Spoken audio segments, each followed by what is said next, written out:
Assalamualaikum warahmatullahi wabarakatuh. Selamat pagi dan kami hormati segenap guru besar, senior dan sejawat, para peserta TAS, tanya apa saja yang dipersembahkan oleh Departemen Obstetrik Ginekologi Fakultas Kedokteran Universitas Airlangga bekerjasama dengan POGI Cabang Surabaya. Kami mengucapkan selamat tahun baru Islam 1 Muharram tahun 1445 Hijriah bagi yang merayakan. Nah, libur-libur masih tetap TAS kita ya, mudah-mudahan ilmu dan menebar manfaat dari POGI Surabaya dan Departemen Obstetrik Ginekologi Fakultas Kedokteran Universitas Airlangga. TAS hari ini adalah TAS yang ke-121 dari Divisi Obstinsos akan menyampaikan topik mengenai Do's and Don'ts pelayanan Obstin JKN. Jadi pertama-tama kami mohon kepada Ketua Departemen Obstetrik Ginekologi Fakultas Kedokteran Universitas Airlangga, Dr. Brahmana Askandar untuk bisa memberikan sambutan. Oke, Assalamualaikum warahmatullahi wabarakatuh. Selamat pagi. Salam. Mohon maaf libur-libur, tetap bersedekah ilmu, kemudian yang partisipan juga tetap senantiasa setia mengikuti acara TAS. Jadi tanggal merah tetapi tetap diadakan, siapa tahu lebih longgar. Saya terima kasih banyak kepada Dr. Ardian, Dr. Didin, Dr. Budi Prasetyo, Dr. Manggala, dan juga panitia Dr. Pandu dan tim semua, juga partisipan. Selamat Hari Raya 1 Muharram. Mudah-mudahan ke depan kita lebih baik. Nah, topik pada pagi hari ini penting karena terkait JKN. Ya. Dan mudah-mudahan tadi pagi saya baca berita itu JKN itu surplus, Dr. Manggala ya, surplus. Jadi mudah-mudahan ada kesempatan perbaikan layanan begitu ya. Don'ts-nya itu mudah-mudahan do-nya lebih banyak dibanding don'ts-nya ya. Itu ya, atau misalnya sehingga kita pelayanannya lebih baik ke depan itu. Tetap semangat semua, mari kita dengarkan sama-sama. Saya juga ingin mendengarkan nambah wawasan kita, mudah-mudahan untuk memperbaiki profesionalisme kita, tetapi tetap dalam koridor do-don'ts-nya JKN. Terima kasih. Wassalamualaikum warahmatullahi wabarakatuh. Waalaikumsalam warahmatullahi wabarakatuh. Baik, terima kasih Dr. Brahmana. Berikutnya, TAS hari ini insya Allah akan ada 2 narasumber. Yang pertama adalah Dr. Muhammad Ardian Cahaya Laksana, SPOG, Subspesialis Obstinsos, Magister Kesehatan. Beliau adalah manajer Yanmed dari Rumah Sakit UNER. Kemudian juga ada Dr. Manggala, SPOG Subspesialis Kedokteran Fetal Maternal. Beliau sudah banyak malang melintang dalam dunia per-JKN-an ini. Beliau adalah salah satu dulu pengurus pusat POGI yang mengurusi JKN ini, jadi mungkin hafal luar dan dalamnya regulasi ataupun serba-serbi mengenai JKN. Dan ada moderator Dr. Budi Prasetyo, SPOG Subspesialis Obstinsos. Beliau adalah Ketua Divisi Obstinsos di Fakultas Kedokteran Universitas Airlangga, Departemen Obstin. Baik, silakan Dr. Budi Prasetyo bisa memimpin diskusinya. Baik, terima kasih Dr. Pandu. Bismillah, Alhamdulillah, wassalatu wassalamu ala Rasulillah. Assalamualaikum warahmatullahi wabarakatuh. Selamat siang saudara sekalian. Yang terhormat Dr. Brahmana, Ketua Departemen KSM Obstin, FK UNER, Rumah Sakit Darus Tomo. Yang terhormat para pembicara, Dr. Ardian dan Dr. Manggala. Alhamdulillah, ke TAS 121 ini kita bisa berkumpul walaupun pada hari libur. Tapi saya kira mungkin jadi agak lebih rileks ya, jadi tidak hektik di kantor. Baik, TAS kali ini kita akan mencoba memberikan sedikit gambaran atau wawasan ya. Jadi apa yang harus sebaiknya dikerjakan dan sebaiknya yang dihindari dikerjakan pada saat pelayanan ini. Misalnya kalau kita tahu bahwa kita utamanya adalah pelayanan antenatal care, kemudian kita melakukan persalinan, operasi sesar maupun pelayanan KB. Di pelayanan antenatal care biasanya dulu 4 kali, sekarang 6 kali. Nah, nanti kita tanyakan Dr. Manggala ini, bagaimana kalau kita tiap 2 minggu kontrol ini? Terus ini termasuk boleh apa tidak? Kemudian setiap kontrol apakah boleh dilakukan USG dan sebagainya, kan biasanya kalau kita pada pasien mungkin dari sejawat dari SPOG biasanya selain tekanan darah dan sebagainya, tapi biasanya kita menggunakan ultrasonografi. Nah, bagaimana apakah ini semuanya masih bisa dilakukan? Nah, kita akan bersama-sama dengan 2 orang narasumber. Untuk menyingkat waktu, mungkin saya mulai dulu dari Dr. Ardian. Mungkin Dr. Ardian mungkin ada yang mau disampaikan dulu. Silakan Dr. Ardian. Ya, Terima kasih Dr. Budi Prasetyo, FPP, Spesial Sarjana yang saya hormati Dr. Brahmana, Dr. Manggala, kemudian Dr. Pandu dan para guru besar sekalian. Alhamdulillah, Assalamualaikum warahmatullahi wabarakatuh. Ya, menarik pada hari ini kita bicara tentang apa yang boleh dan tidak boleh. Mungkin nanti Dr. Manggala akan mengulas lebih banyak, tapi yang jelas secara normatif BPJS atau JKN sudah mengatur sedemikian tentang mulai ANC, kemudian pertolongan persalinan, dan kemudian sampai dengan NIPAS dan keluarga berencana. Kalau kita baca di pedomannya bahwa memang diarahkan bahwa untuk persalinan ini di situ juga di state oleh BPJS bahwa yang diprioritaskan atau difokuskan pertolongan persalinan itu pada fase 1, khususnya untuk pasien-pasien dengan kehamilan risiko rendah. Boleh dilakukan rujukan apabila memang ada indikasi. Kemudian tadi Dr. Budi sudah menyampaikan juga menyentil tentang USG. Kalau kita lihat USG ini kalau dilakukan memang ada coding tersendiri. Ada coding tersendiri, namun tetap harus ada indikasi.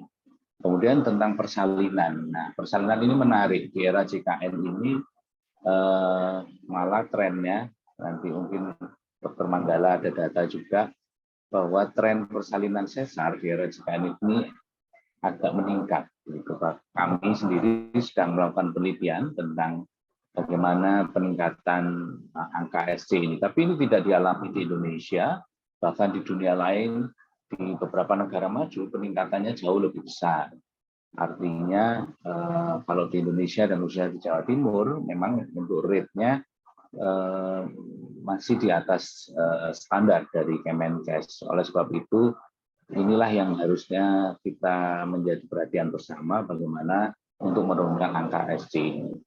Di samping itu untuk persalinan normal yang perlu dipahami juga baik untuk teman-teman SPOG maupun pasien bahwa boleh persalinan normal ini ditolong di rumah sakit selama memang merupakan kehamilan risiko tinggi. Ya.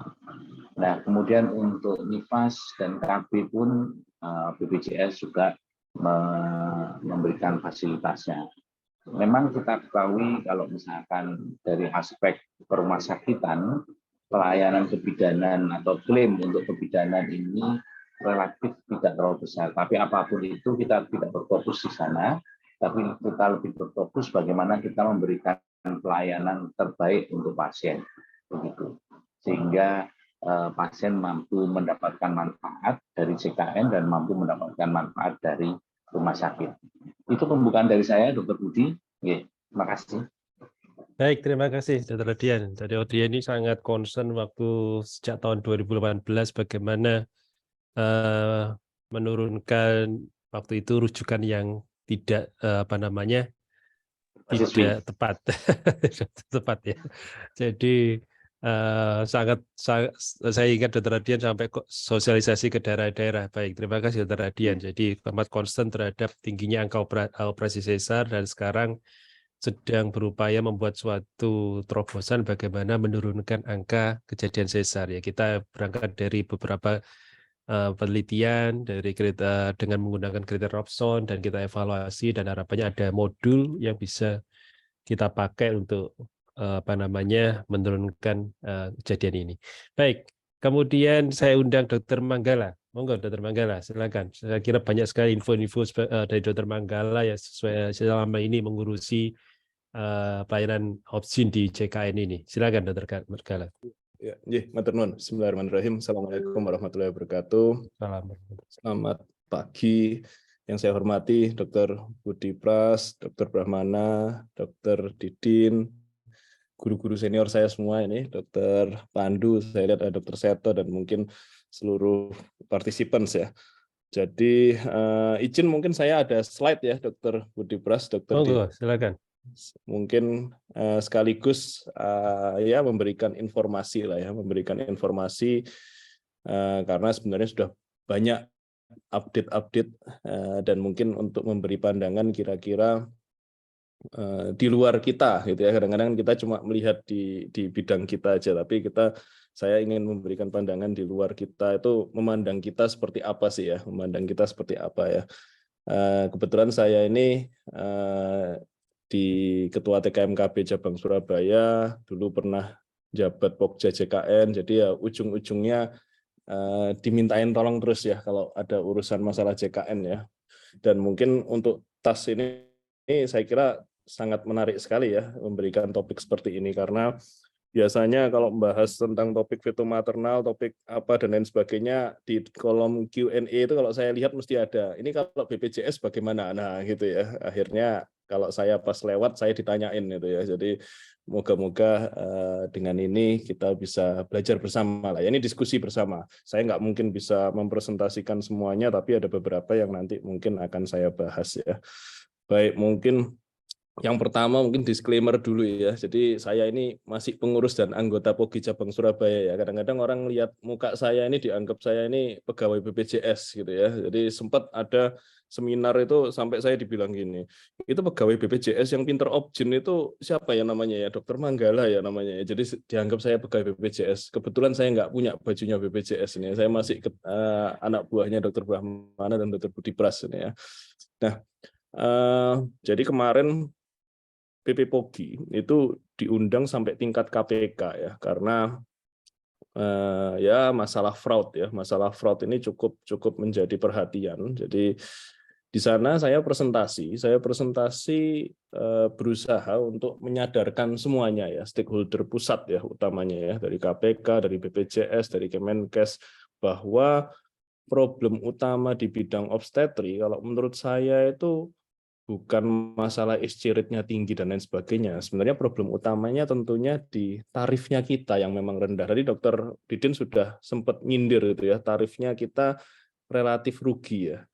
Ini semuanya tidak asalnya dari sampling ya, asalnya dari sampling, dan entah kenapa ya, given gitu ya, tarif kita ini sangat rendah. Dan saya waktu jadi ketua Pokja JKN itu susah sekali, walaupun kita membuat usulan sampai 3 kali ya, kita ngadep ke Kementerian Kesehatan dengan hitungan yang berbeda, tapi tetap naik nggak terlalu banyak ya.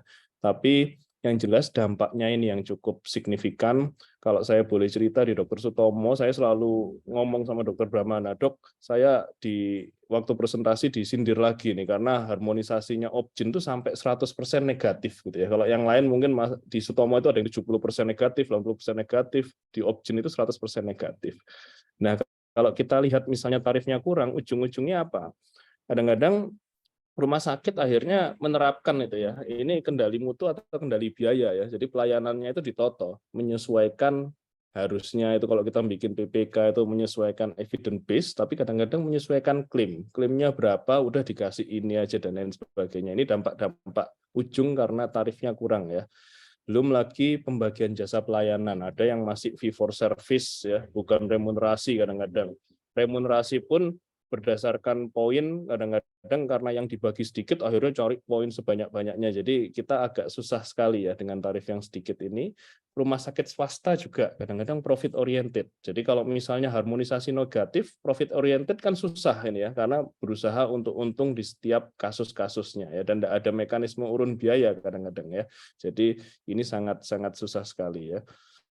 Nah, ujung-ujungnya apa? Tentunya pastilah kita tidak menampik ya, ini hal yang saya kira terjadi di semua rumah sakit ya, ada terpengaruhnya pengambilan keputusan medis, kadang-kadang rujukan parsial karena plafonnya sudah habis, diatur rujukan yang potensi rugi dirujuk, butuh NICU, butuh ICU, transfusi kalau lebih dari 2 ini rugi, saya rujuk aja. Jadi sampai seperti itunya gangguan-gangguan yang terjadi. Ada juga yang ngitung SC ternyata lebih banyak dari Pervaginam, keluarga berencana nggak terlaksana, dan ada beberapa yang kalau supaya cukup akhirnya kita lakukan fragmentasi, readmisi, dan lain sebagainya. Tentunya dari sisi profesi kita yang kiri nih ya, terhambatnya upaya penurunan AKI, tapi dari sisi yang lain ternyata ada juga masalah kerugian negara. Nah, ini ya, jadi tapi tetap saya mengusulkan bahwa yang harusnya diperbaiki di awal itu ya tarifnya ini ya.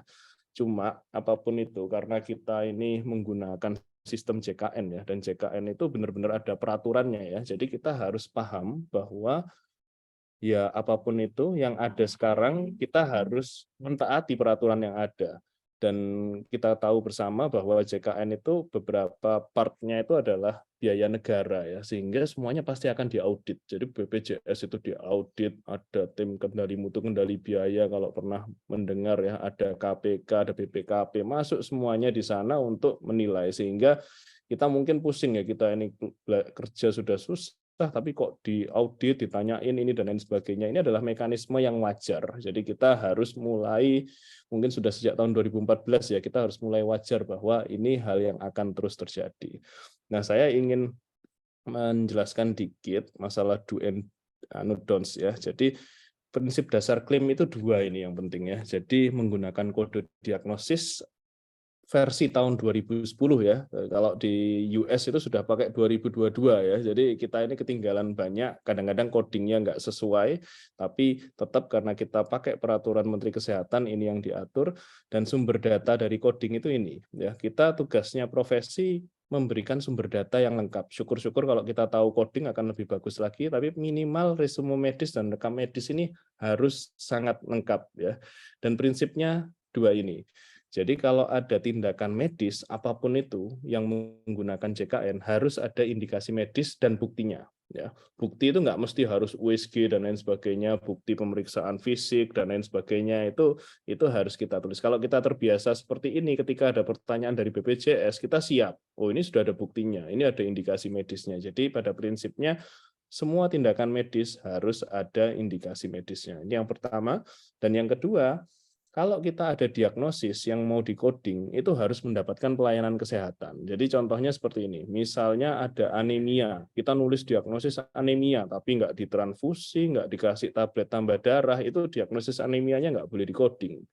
Kita mengcoding misalnya ada underweight atau obesitas, tapi kita nggak melakukan manajemen gizi misalnya pada pasien itu, maka diagnosis obesitas dan underweight itu nggak boleh di-coding. Padahal kadang-kadang coding-coding itu penting karena akan mempengaruhi severity level. Tapi kita perlu ingat, jadi pada prinsipnya selengkap mungkin kita ngisi, sedetail mungkin. Kalau ada diagnosis, kita mendiagnosis sesuatu, tolong diagnosis itu harus mendapatkan pelayanan kesehatan. Kita rujuk ke ahli gizi ya boleh, kita lakukan manajemen gizi dan lain sebagainya ya boleh, dan lain sebagainya. Nah, kita juga mengingatkan ya, ada buku pedoman coding POGI. Jadi ini moga-moga bisa membantu ya, membantu klinisi, dan saya tebelin di sini coder ya. Jadi kasihkan aja ke rumah sakit supaya codernya bisa baca. Jadi kalau diskusi sama kita itu lebih enak karena di sini kita lebih mengarahkan versi objinnya. Jadi tujuannya seperti itu. Nah, tadi seperti yang dilaporkan juga oleh Dr. Budi Pras bahwa SC itu meningkat ya. Jadi kita juga presentasi ke sana. Loh, SC meningkat itu wajar. Jangan sampai pemerintah atau siapapun merasa bahwa SC kita harus 15%. Tidak mungkin, di luar negeri semuanya meningkat pesat gini ya. Jadi kita ingin semuanya semangatnya bukan menurunkan SC rate, tapi membuat SC itu menjadi appropriate ya. Jadi tersedia ketika dibutuhkan sesuai indikasi medis. Jadi waktu saya presentasi itu semuanya sudah angguk-angguk, percaya dan lain sebagainya ya. Tapi begitu disuguhi data seperti ini pusing kepalanya ya. Jadi saya disuruh jawab juga pusing. Dok, ini kalau kira-kira ada satu DPJP seksio sampai 26 kali sehari, itu kira-kira wajar apa enggak ya. Nah, ini saya langsung kepalanya pusing gitu kan, jawabnya seperti apa dan lain sebagainya. Nah, tentunya data-data seperti ini BPJS punya ya. Ya saya nggak tahu berapa sih ya. Mata itu membuat aturan maksimal 20 kali operasi katarak sehari. Itu membuat aturan pengurus pusatnya. Kalau seksio itu saya lihat di evidence base, nggak ada batasan berapa kali, nggak ada. Mau 26, 24, tapi kalau kita melihat kepantasan, saya kira mungkin lupa ini ya, satu hari itu ada 24 jam ya, ini operasi sampai 26 kali ya. Jadi kita akhirnya bertanya-tanya, dan bukan kita saja, semua bertanya-tanya, apakah ini sudah sesuai indikasi? Jangan-jangan 26 indikasinya CPD semua, kan aneh gitu ya. Nah, KPK itu juga sudah mengetahui hal ini ya, kerjasama atau feedback ini sudah sampai KPK, jadi kita harus hati-hati sekali untuk masalah itu. Dan yang terakhir adalah banyak yang menanyakan, dok kalau 26 kali kualitasnya seperti apa, mutunya seperti apa, apakah nggak diatur sama profesi ya. Nanti kalau nggak diatur sama profesi, Dokter Brahmana nanti katanya profesi lain muncul gitu ya kalau nggak diatur sama profesi ya, jadi kita harus hati-hati sekali. Nah, prinsip yang berikutnya ingat, kalau BPJS itu ya asuransi. Jadi pasti tanya konfirmasi dan sejenisnya ya. Nah, cara tanyanya itu gimana? Biasanya mereka pakai utilization review sama kayak tadi. Yang banyak, yang berulang, yang habisnya banyak pasti akan ditanyain. Nah, itu kita harus siap-siap. Selama kita, saya kira di sini bagus-bagus semua ya. Selama kita siap aja nggak ada masalah ya. Cuma kadang-kadang kalau kita ditanyain itu kita gemes duluan. Kalau kita gemes duluan akhirnya ujungnya marah-marah gitu. Jangan ya. Jadi pada prinsipnya seperti tadi, siapkan semua evidence-nya. Kalau memang kita mengerjakan sesuai yang seharusnya, nggak usah takut sebenarnya. Nah, tadi sudah disebutkan juga ya. Jadi yang disinyalir agak banyak ini data dari BPJS ya, karena saya ketua TKMKP, saya punya datanya, tapi saya tutup ya anunya ya, nama-nama rumah sakitnya ya. Jadi ada rumah sakit yang setiap ANC semuanya di USG gitu ya. Padahal nanti kita jelaskan lebih lanjut ya aturan USG itu seperti apa ya. Intinya seperti yang saya sebutkan tadi, boleh melakukan USG nggak salah, tapi harus ada indikasi medisnya. Nah, ketika kita USG hanya untuk supaya ngelihat wajahnya atau apa dan lain sebagainya, itu maka akan menjadi salah ya. Nah, ini proporsi seksi ini di Surabaya ya. Kebetulan saya punyanya data Surabaya. Ini di Surabaya. Jadi kita yang paling tinggi ini 97%, ada yang 94%, dan paling rendah 35% ya. Saya cuma ngasih inisialnya ini. Jadi tentunya semua dari kita mungkin perlu berkaca ya. Kira-kira yang di tempat kita ini banyak, ya mungkin harus siap-siap karena suatu saat pasti akan diaudit ini ya. Dan audit ini mungkin dari profesi membantu, tapi pasti ada pihak-pihak lain yang juga mengaudit. Jadi kita harus bersiap, dan kalau perlu kita mulai memperbaiki diri. Jangan-jangan ada yang salah ya. Kenapa kok saya banyak sekali dan lain sebagainya ya. Ini contohnya. Nah, ini DPJP. Kalau tadi itu 26 kali, Surabaya lumayan kok, nggak sampai 26 kali, tapi paling banyak ini 12 kali ya. Paling banyak 12 kali sehari ya. Lalu 10 kali sehari, 11 kali sehari, 12 kali sehari, ini satu DPJP aja ya. Nah, ini mungkin data-data outlier ini mungkin harus bersiap-siap. Oh, suatu saat pasti akan diaudit dan lain sebagainya. Jadi kita harus benar-benar tahu apakah memang yang saya kerjakan ini sudah appropriate apa enggak. Tapi sebenarnya masalah nggak cuma di profesi atau rumah sakit ya. Ternyata ada juga masalah-masalah data klaim yang kacau ini ya. Contohnya ada persalinan lebih dari 1 kali dalam 9 bulan ya. Ini miss data ya. Ada juga ternyata klaim laki gitu ya. Laki tapi persalinan. Nah, ini lebih error lagi ini ya. Jadi ini kemarin juga kita bahas di KPK supaya membenahi masalah-masalah miss data seperti ini ya. Nah, saya mungkin share sedikit aturan-aturan yang di bidang Opjin ya, yang sudah didisputkan di TKMKP Surabaya, salah satunya penggunaan USG ini. Jadi penggunaan USG ini kita harus mengikuti panduan Pokja, USG PPOGI ya. Jadi selalu BPJS penyelesaiannya melihat PNPK yang tertinggi gitu ya. Dari POGI Surabaya ini kan ada 3 kali, 1 kali trimester 1, 1 kali trimester 2, 1 kali trimester 3, boleh lebih asal ada indikasi medis. Dan jangan lupa kalau ada indikasi medis ya tolong ditulis di resume dan rekam medis, indikasinya apa. Loh dok, ini pasiennya pengen USG, nggak boleh kalau pasiennya pengen USG. Kita harus jujur ke pasiennya. Ini JKN aturannya harus berdasarkan indikasi medis. Kalau ibu memang pengen USG, ya kita pakai pembiayaan di luar JKN, bisa membayar privat. Jadi kadang-kadang kita harus jujur ya sama pasiennya. Apa aja batasan-batasan BPJS gitu ya. Bukan batasan BPJS ya, batasan JKN maksud saya ya.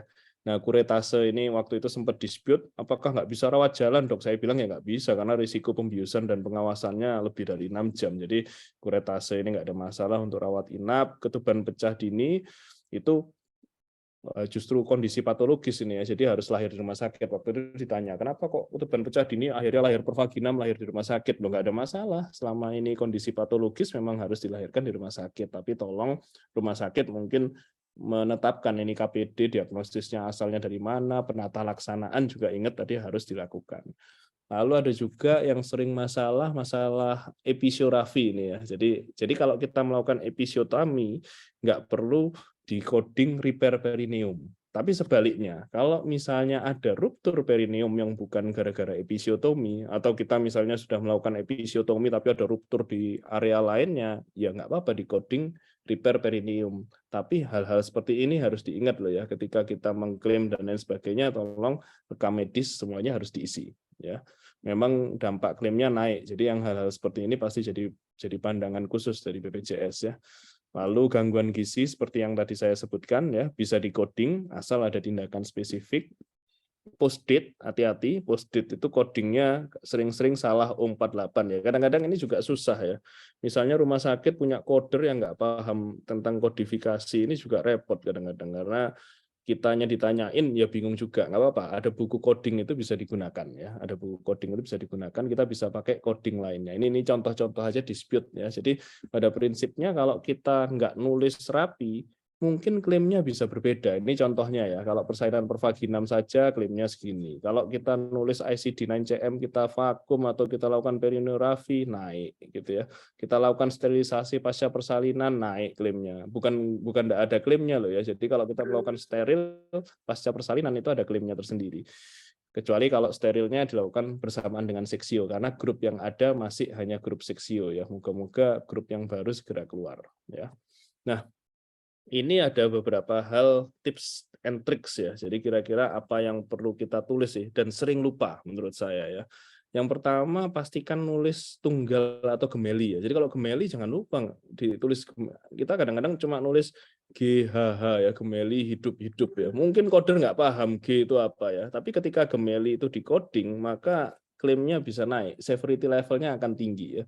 Persalinan preterm juga sama. Ketika kita cuma nulis umur 34-35 minggu persalinan. Padahal persalinan preterm sendiri punya coding tersendiri dan itu bisa meningkatkan severity level. Jangan lupa ditulis ketika kita terjadi persalinan preterm ya. Tuliskan tindakan persalinan pervaginam tadi sudah saya sebutkan.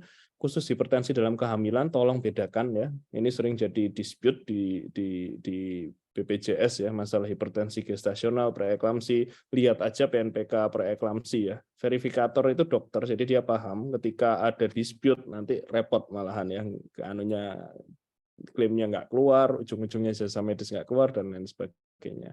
Oligohidramnion tidak perlu di-coding pada kasus KPD ya. Anemia dalam kehamilan dapat di-coding ya.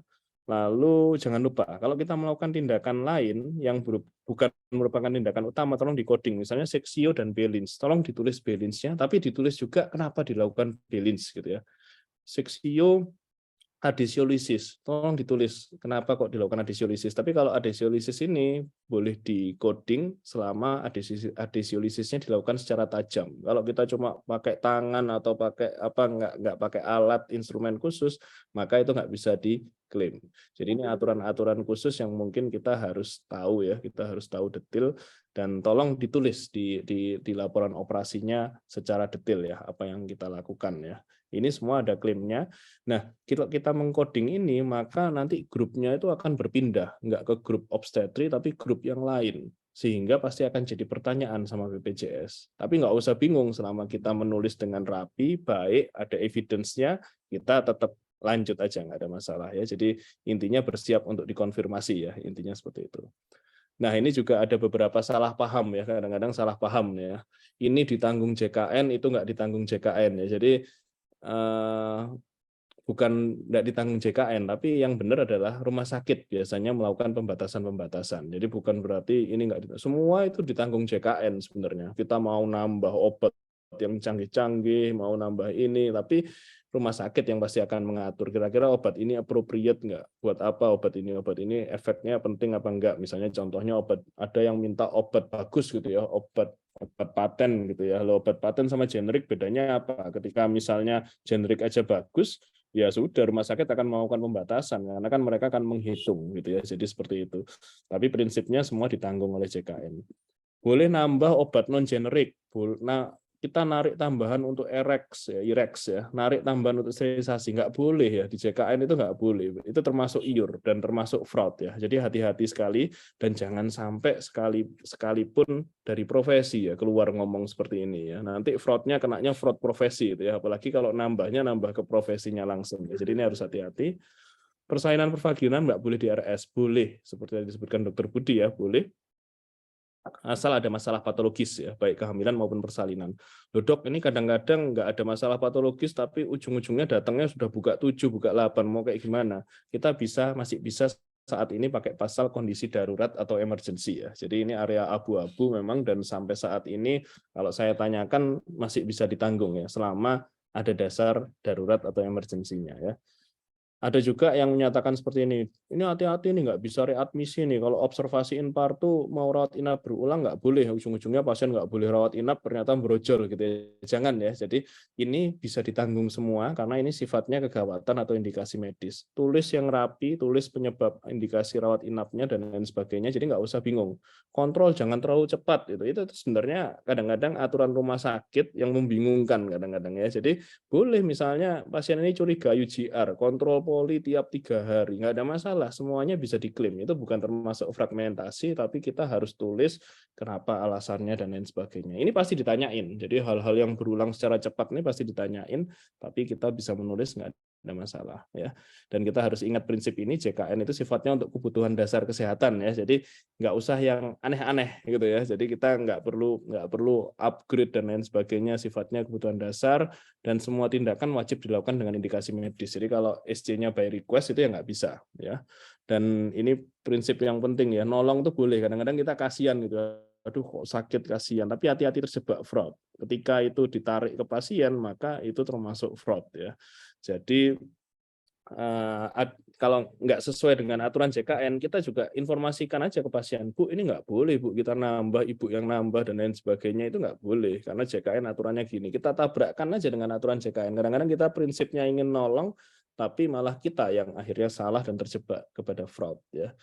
Nah ini KPK kemarin ya, ada yang tanya, kenapa sih kok seksio terus ya? Ya sekali lagi selalu yang ditanyakan adalah yang jumlahnya banyak, yang habisnya banyak dan lain sebagainya ya. Ini sebenarnya ada 3 yang jadi pengawasan di KPK, masalah seksio, katarak dan dialisis ya.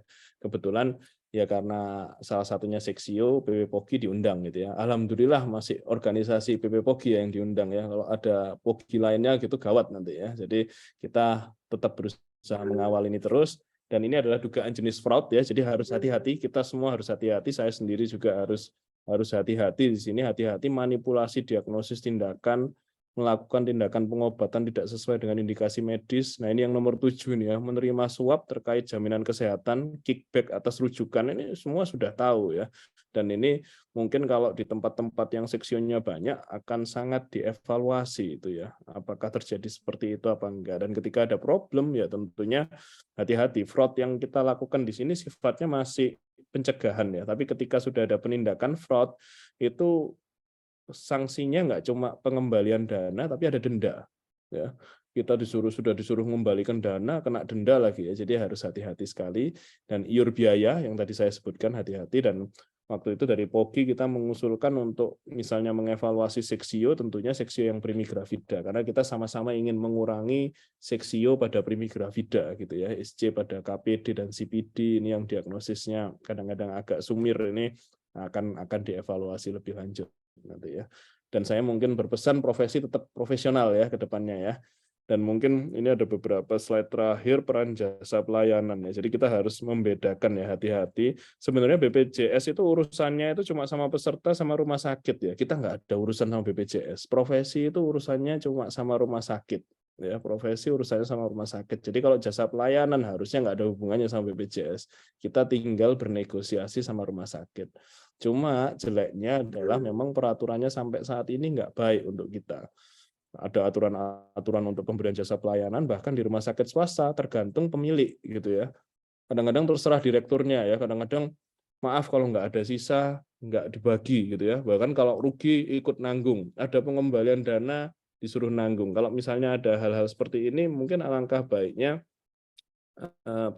pengurus dilapor ya, POGI dilaporin ya. Jadi mungkin kita bisa membantu mengadvokat ya, karena sebenarnya urusan jasa medis ini adalah urusan tarik ulur antara profesi sama bukan profesi ya masing-masing dokter ya sama rumah sakitnya masing-masing ya. Dan kemarin kita juga mengusulkan ke mereka supaya ada backup regulasi, tolong di backup regulasi bahwa persalinan ini harus selalu dibayarkan. Kita minta seperti itu ke KPK BPJS, mungkin nanti akan didorong juga ke Kementerian Kesehatan. Dan kalau bisa tarif persalinan itu jasa medis persalinan baik Pervaginam Seksio tolong sebanding, jangan terlalu jauh. Kalau terlalu jauh ya ujung-ujungnya kadang-kadang dari sisi profesi bisa terganggu gitu ya, bisa terganggu.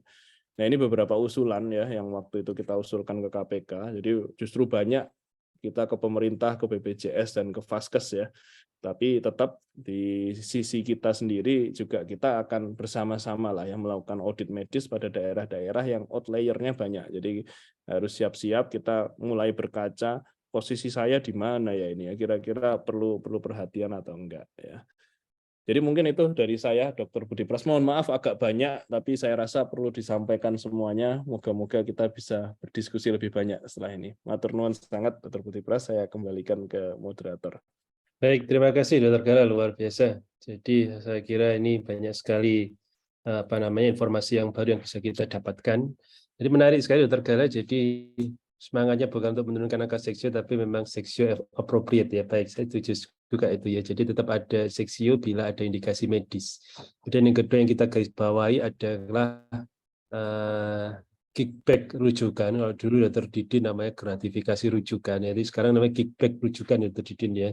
Saya kira ini juga harus kita perhatikan, terutama ya tadi apakah saya kira kalau rumah sakit dengan tadi, mohon maaf Dr. Gal tadi kan ditutupi ya, tapi mestinya ya ada data ya, misalnya angka rumah sakit yang angka seksionya tadi ada 100%, atau 93%, atau dokter yang melakukan seksio, mohon maaf ini benar ya, 26 seksio per hari ya Dr. Gal, itu ada namanya, Ada namanya. Kalau presentasi ke kita namanya dikeluarin semua, Dok. Cuma kalau di sini yang presentasi siapa itu Dr. Gala? Yang presentasi dari BPJS. Kalau yang terakhir itu yang presentasi KPK. Jadi KPK sudah tahu nama-namanya. Baik. Jadi walaupun rumah sakit yang angkanya mungkin itu ya, tapi ya memang yang harus diinikan indikasinya ya. Nah, terkait indikasi, Dr. Didin, bagaimana peran kriteria Robson untuk mengevaluasi indikasi seksio ini di rumah sakit, Dr. Didin? Ya, makasih Dr. Budi. Kalau kita bicara tadi menjadikan indikasi SC yang appropriate gitu. Beberapa saat yang lalu kita sudah sampaikan tentang klasifikasi Robson ini. Klasifikasi Robson ini memang BPJS juga menggunakan ya Pak Gala ya. Beberapa rumah sakit diminta kalau nggak salah di teman-teman POGI di daerah Bojonegoro Tuban itu mereka sudah menggunakan ini, sehingga ini juga bisa menjadi dasar sebenarnya bagi rumah sakit atau bagi sejawat SPOG untuk melakukan assessment dari Robson dulu untuk mengevaluasi apakah selama ini yang dilakukan ini sudah appropriate atau tidak. Kalau tidak, misalkan seperti itu, lantas apa yang harus dilakukan, kebijakan-kebijakan apa yang perlu dilakukan untuk menurunkan SC rate dan sebagainya agar tidak menimbulkan masalah. Ini yang menarik Gala, dari data ini ada satu kabupaten di Jawa Timur itu yang awalnya tinggi, kemudian dinas kesehatannya turun tangan, kemudian membatasi rujukan dari luar daerah. Jadi ternyata diidentifikasi rujukannya juga dari luar daerah, kemudian berkampanye tentang persalinan normal di puskesmas, itu alhamdulillah bisa menurunkan angka SC. Jadi menurut saya sendiri pribadi sebenarnya ya antara senang nggak senang kalau KPK sudah melihat ini ya, tapi nggak senangnya karena sejawat kita yang jadi sasaran tembak gitu ya. Tapi senangnya adalah mutu pelayanan kita jadi meningkat gitu. Kemudian pastinya ke depan angka plasenta akreta juga akan menurun. Nah, tapi memang perlu enforcement ya, perlu enforcement. Kalau nggak gini nggak bisa. Makanya saya kalau sampai sudah KPK itu kan kita sudah mengundang ya KPK, tapi pada saat itu mereka masih mencari dasar lagi. Tapi kalau sekarang sudah disebutkan bahwa kickback itu tidak boleh, maka ya itu mungkin salah satu cara dari kita semua untuk bagaimana menurunkan angka SC ini. Itu Dr. Budi. Terima kasih. Baik, terima kasih. Kita langsung beranjak aja ke Q&A karena sudah banyak. Ya, banyak itu Pak. Kita ini banyak. Ya, Dr. Harya luar biasa, setiap tas mesti tanya. Ini saya senang Dr. Harya. Baik, kalau ada pasien datang ANC di rumah sakit tapi tidak USG kan janggal juga ya. Apa bedanya dengan puskesmas bidan ya? Alternatifnya ANC di RS dengan biaya umum.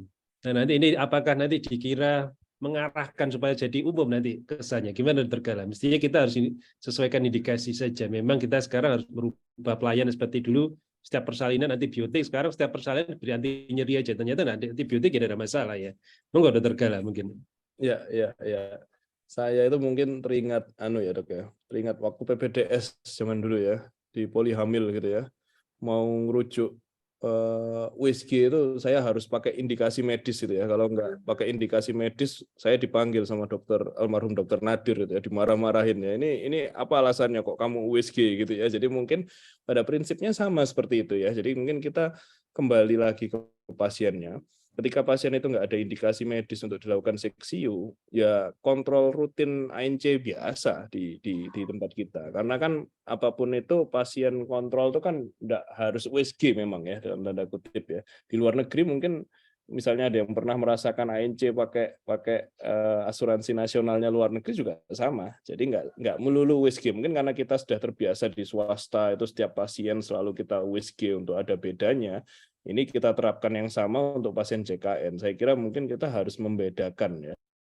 Jadi ya itu seperti saya bilang tadi, niatnya kita memang baik, ingin nolong. Saya kira semuanya niatnya baik ya, tapi jangan sampai itu menjadi sesuatu yang fraud ya. Karena kalau kita mengklaim USG, tentunya klaimnya akan jadi tinggi ya. Jadi ada kerugian negara di sana ya. Padahal mungkin USG-nya nggak diperlukan gitu ya. Nah, kita mungkin kembali ke masing-masing pasien aja. Kalau pasien ini memang membutuhkan USG, misalnya dia preeklamsi, dia hipertensi gestasional, dia curiga UGR, ada kelainan atau apa dan sebagainya, memang layak untuk di USG, kita USG. Tapi kalau enggak ya kita kasih tahu. Ini ANC-nya masih belum ada indikasi USG, Bu. Nanti kita jadwalkan USG lagi di trimester 3. Sementara kontrol biasa untuk evaluasi A, B, C, D, misalnya seperti itu. Nanti kalau misalnya nggak mau, ya misalnya dia ingin ya umum, nggak ada masalah. Mengarahkan untuk umum, nggak ada masalah, karena memang aturannya seperti itu, Dr. Budi Pras. Kita jujur aja. Baik, termasuk USG, seksio atas by request pasti ya. Ini ya. Baik.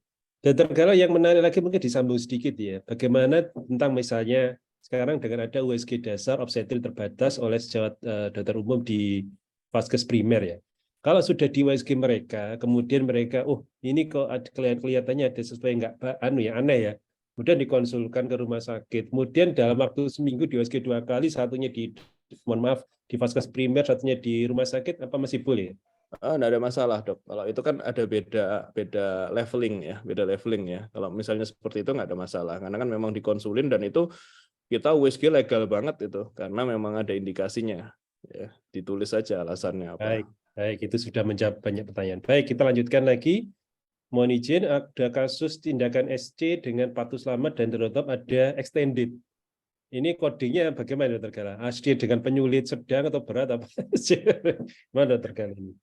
Selama seksio yang dilakukan itu nggak ada tambahan tindakan yang berbeda dari seksio ya. Jadi kalau kita seksio itu kan dengan segala akibatnya ya, mau extended ke kanan, ke kiri, nambah jahitan dan lain sebagainya, itu namanya kan tetap seksio ya.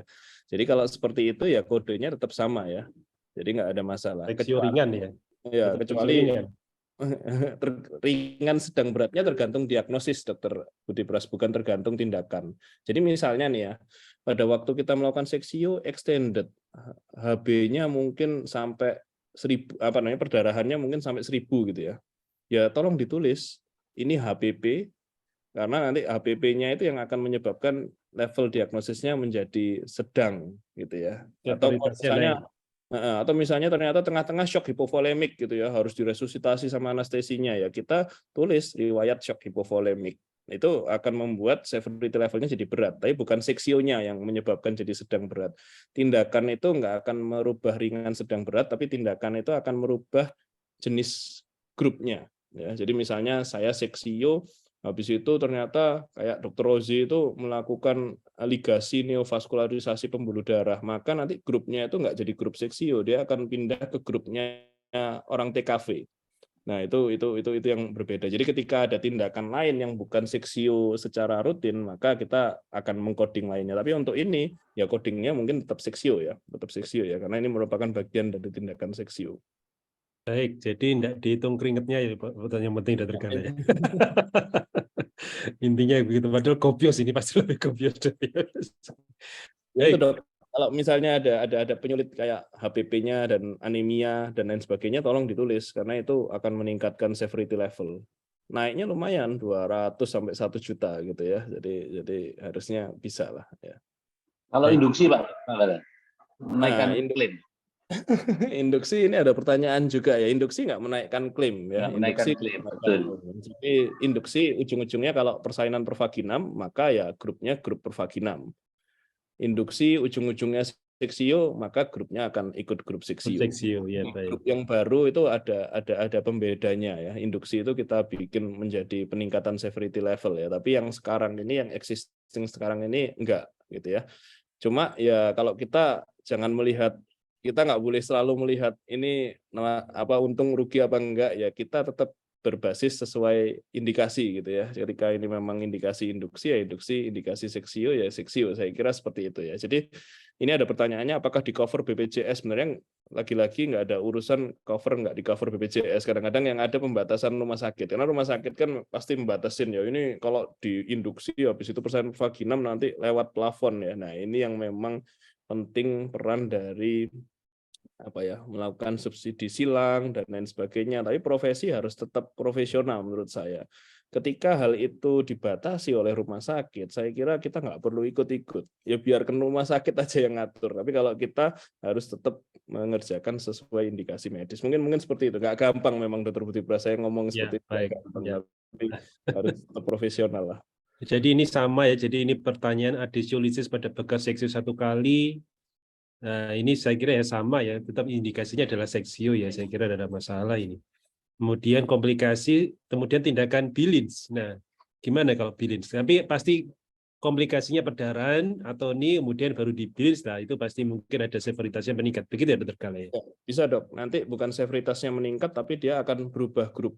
Jadi kayak grup orang histerektomi gitu. Jadi klaimnya pasti lebih banyak. Nggak apa-apa, karena Billings itu bukan bagian dari seksio dan harusnya memang kita klaim. Ya, ini pertanyaannya yang lain, adisiolisis ya. Adisiolisis bisa diklaim kok. Adisiolisis bisa diklaim, cuma memang kadang-kadang BPJS-nya yang agak komplain gitu ya. Tapi kalau misalnya kita bisa menunjukkan evidence bahwa ini memang ada adisiolisis dilakukan secara tajam, tetap didisputekan aja. Kalau di Surabaya nanti biasanya rapatnya sama saya biasanya gitu ya, didisputekan aja. Tapi nggak ada masalah karena memang secara legal kita lakukan kok itu, nggak ada masalah. Dokter Gala, ngomong tentang adisiolisis ini beberapa kasus nggak bisa diklaimkan karena disebutkan adisiolisis dengan atau ini dengan omentum gitu ya. Jadi BPJS itu menganggap kalau perlekatan omentum itu bukan merupakan adisiolisis. Jadi mungkin juga tips ini bagi teman-teman ya tidak perlu menyebutkan pembebasan dengan momentum. Bagaimana Dokter Gal? Ya. Kalau pembebasannya dengan momentum kita malah melakukan omentektomi gitu ya.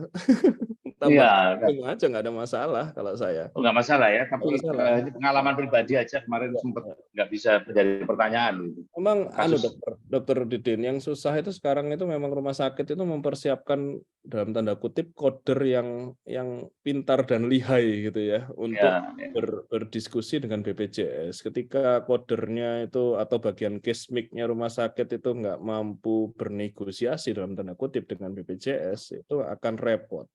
Koder itu atau case mix-nya itu akan mengumpulkan evidence dari DPJP dan DPJP-nya ya harus mau untuk memberikan evidence secara keseluruhan. Mungkin itu yang kadang-kadang kita nggak kuat ya. Kadang-kadang kita nggak kuat. Sering-seringnya, oh ini di laporan operasi nggak ada tulisannya. Sering-seringnya kayak gitu kadang-kadang.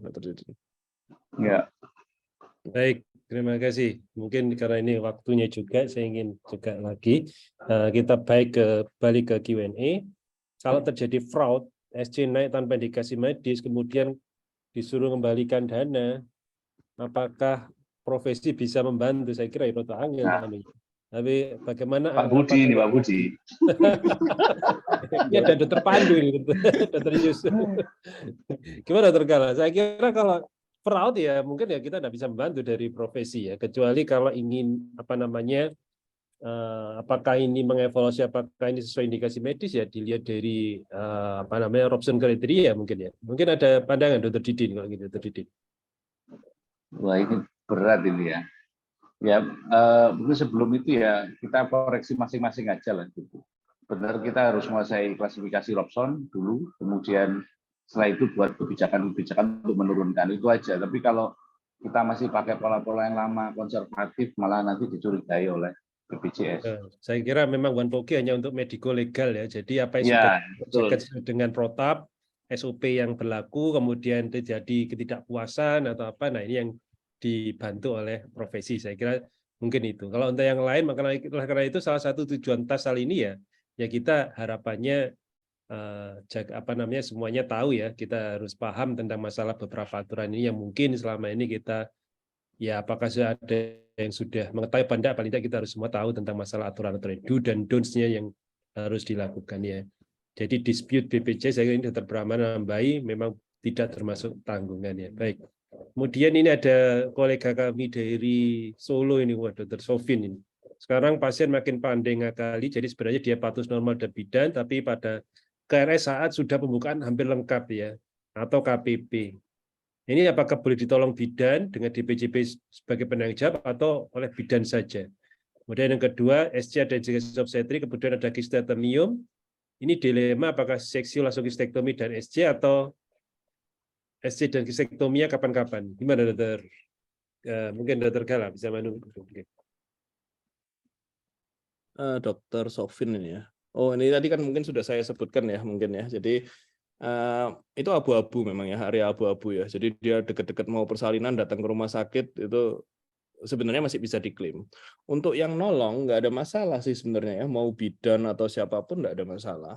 Tapi DPJP tetap penanggung jawab ya, dan kalau bisa ya DPJP tetap ketemu sama pasien, jangan nggak ketemu pasien sama sekali gitu ya, karena kan pada prinsipnya pasien ini ingin dilakukan penata laksanaan gitu ya, bukan ingin ditolong ya. Penata laksanaan kan macam-macam ya caranya ya, jadi nggak ada masalah, tapi tetap penanggung jawabnya adalah DPJP ya untuk kasus ini ya.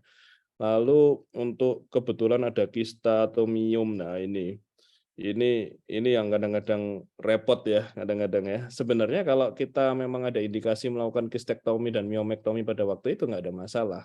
Klaimnya nanti pasti akan lebih tinggi karena dia akan masuk bukan ke klaim persalinan lagi, tapi klaim operasi kistektomi atau klaim operasi miomektomi. Jadi sebenarnya klaimnya lebih tinggi. Nah, masalah nanti rumah sakitnya yang batasi, mungkin kita bisa bernegosiasi ya sama rumah sakitnya ya. Dan ketika rumah sakit menolak untuk melakukan, ya sudah kita yang penting kita tetap profesional aja, kita menjelaskan apa adanya. Jadi mungkin seperti itu. Jadi kalau dilakukan tidak ada masalah, malah lebih enak kalau menurut saya, klaimnya lebih tinggi kalau menurut saya dengan tindakan yang nggak terlalu berat ya. Kecuali kalau miomnya multiple banyak gitu ya, mungkin malah lebih berbahaya kalau kita lakukan bersamaan dengan seksio. Mungkin gitu Dr. Budi Pras. Baik, terima kasih. Ini masih banyak luar biasa, tinggal 10 menit. Oke. Sebentar. Oh iya. Kalau untuk operasi dengan penyulis belai kereta, terkadang beberapa ini hanya bisa diakses oleh sejawat BTKV. Apakah ada kausal tertentu? Mungkin gimana Dr. Gala kalau di Sutomo?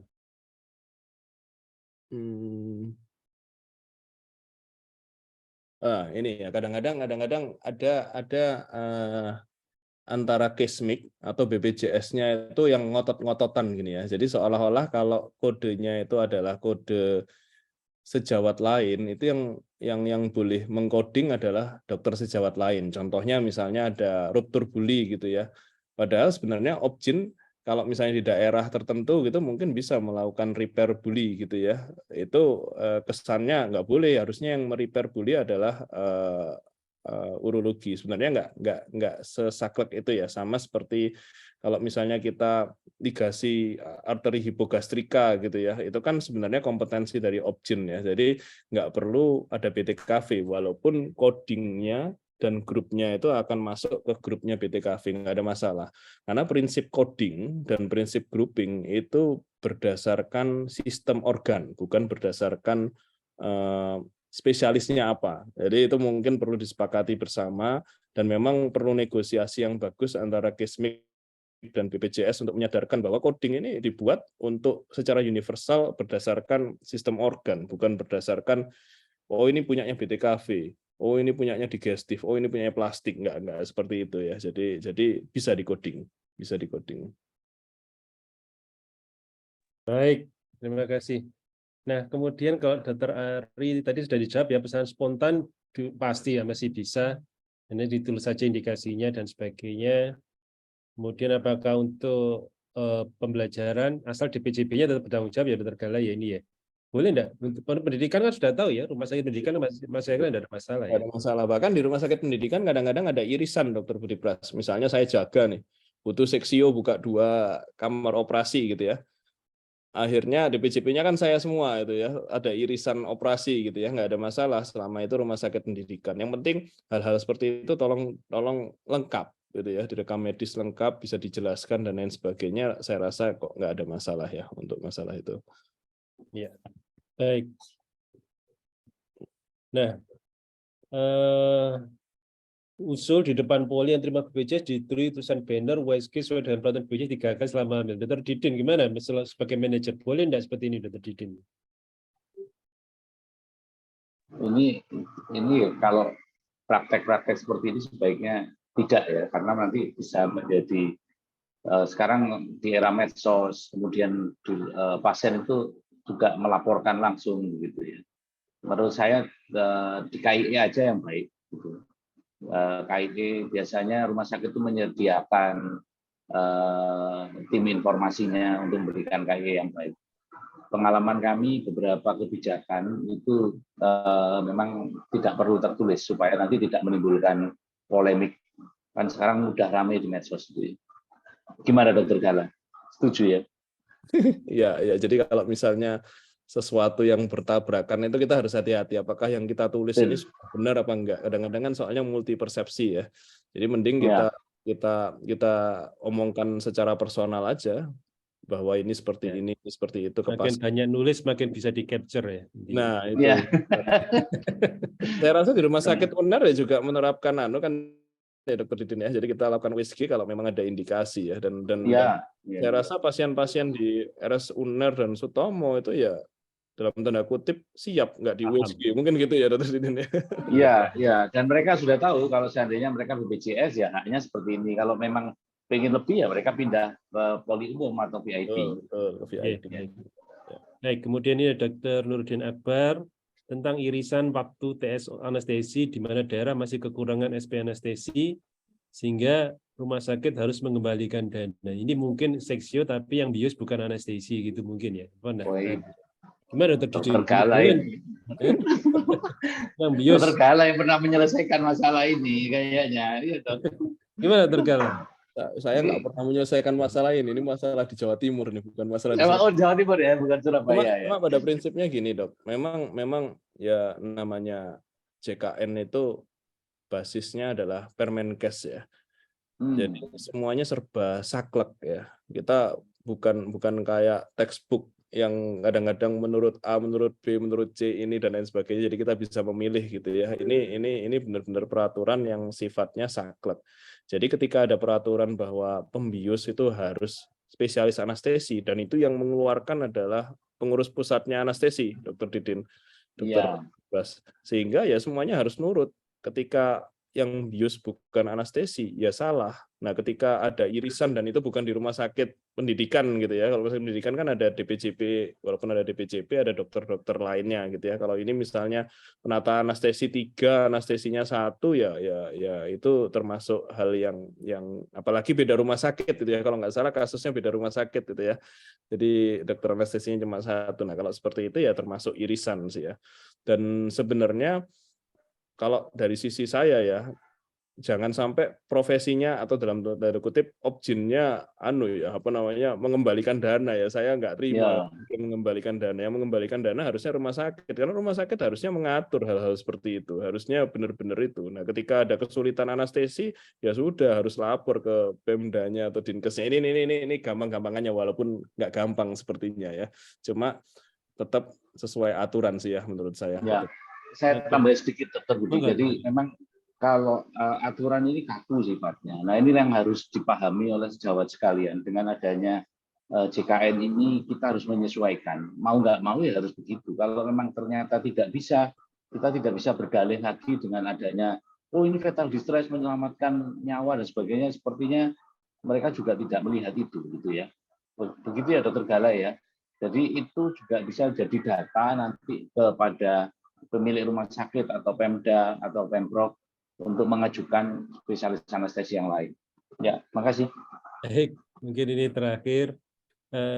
Mohon maaf ini pasti banyak, tapi ya mohon maaf ini keterbatasan waktu. Kalau satu lagi yang terakhir, apakah ada permasalahan dengan kasus ginekologi, pemberdayaan ginekologi Dokter Gala sama ini? Ini kan obstetri terus ya, seksi. Kalau ginekologi hysterektomi itu apakah ada permasalahan? Jadi kalau ginekologi memang relatif nggak ada masalah ya. Mungkin misalnya ada rumah sakit ini kalau laparoskopi harus nambah bayar gitu dan sebagainya, mungkin itu termasuk fraud ya. Itu termasuk fraud ya. Harusnya mau pakai metode apapun ya selama klaimnya sama ya semuanya sama. Jadi mungkin dari ginekologi nggak terlalu masalah. Kenapa kok nggak terlalu masalah? Karena volumenya nggak banyak mungkin. Nggak banyak, nggak ada perhatian ya. Jadi perhatiannya nggak jadi perhatian. Sekali lagi ketika volumenya banyak, jumlahnya banyak, klaimnya banyak, ya itu yang baru menjadi perhatian. Padahal klaimnya tinggian ginekologi, tapi nggak jadi perhatian karena memang jumlahnya nggak seberapa banyak. Mungkin itu. Makanya kalau hysterektomi nggak mungkin 2 kali kan intinya gitu. Baik, tidak terasa sudah jam 11 lebih. Terima kasih pada narasumber, Dr. Gala, Dr. Ardian, terima kasih. Semoga apa yang kita lakukan panjenengan semuanya semoga jadi jariah ilmu ya, semoga bermanfaat untuk kita semuanya. Kurang lebihnya mohon maaf, saya akhiri, saya kembalikan kepada Dr. Pandu. Assalamualaikum warahmatullahi wabarakatuh. Dr. Ardian. Waalaikumsalam warahmatullahi wabarakatuh. Terima kasih Dr. Budi telah memimpin acara TAS dengan sangat baik sekali, antusias, banyak pertanyaan dari para peserta dan penjelasan yang sangat baik dari para narasumber. Terima kasih kepada kedua narasumber, Dr. Manggala dan Dr. Ardian, dan moderator Dr. Budi, serta Dr. Brahmana, Dr. Seto, Dr. Firda yang telah banyak membantu dalam berpartisipasi dalam persiapan acara TAS ini. Sampai jumpa pada TAS berikutnya setiap hari Rabu jam 10 sampai jam 11 siang. WIB, salam sehat, sehat selalu. Assalamualaikum warahmatullahi wabarakatuh. Selamat siang. Waalaikumsalam.